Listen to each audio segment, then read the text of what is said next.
കർത്താവെ, നിന്റെ ഉന്നതമായ നാമത്തെ സ്വസ്ഥം ചെയ്യുന്നു. നീ ഏത് ഭവനത്തിൽ പ്രവേശിക്കുമ്പോഴും ആ ഭവനത്തിന് സമാധാനം ആശംസിക്കാൻ അരളിച്ച കർത്താവെ, നിന്റെ നാമത്തിൽ ഈ പ്രാർത്ഥന കൂടുന്ന ലോകത്തിലുള്ള എല്ലാ രാജ്യങ്ങളിലുമുള്ള മക്കള് അവരുടെ ജീവിതാവസ്ഥകളുടെ മേലും അവരുടെ കുടുംബങ്ങളുടെ മേലും അവരുടെ ആശങ്കകളുടെ മേലും കർത്താവിൻ്റെ നാമത്തിൽ ഞാൻ ആശീർവദിക്കുന്നു.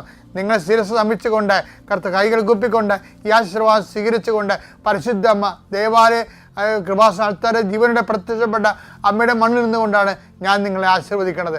അമ്മ നിങ്ങളുടെ കൂടെ ഉണ്ടാകുകയും അതുപോലെ തന്നെ സഞ്ചാരി മാതാവ് സമയത്തിൻ്റെ അധികാരി നിങ്ങളുടെ ഓരോ ശ്വാസങ്ങളിലും നിങ്ങൾ ചെയ്യേണ്ട, കർത്താവ് പറഞ്ഞു, നീ ചെയ്യേണ്ട കാര്യങ്ങൾ നിന്റെ മുഖത്തൊക്കെ ഉപദേശിക്കുന്ന കർത്താവ്, നീ പോകുന്നിടത്തല്ല നിന്റെ കൂടെ ഞാൻ ഉണ്ടായിരിക്കുന്ന കർത്താവിൻ്റെ വാഗ്ദാനപ്രകാരം പരിശുദ്ധ അമ്മ നിങ്ങളുടെ കൂടെ സഹചാരിയായി മാറുകയും നിങ്ങൾ ഇന്ന് പോകുന്ന വിഷയങ്ങളെല്ലാം കർത്താവ് ഏറ്റെടുക്കുകയും നിങ്ങൾ അനുഗ്രഹിക്കുകയും ചെയ്യട്ടെ.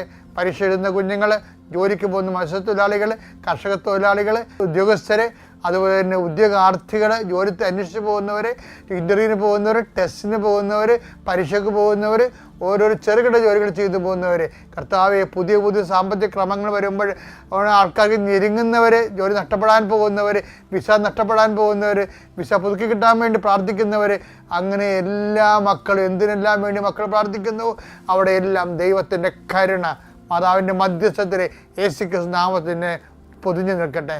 God increases Peter for and grace.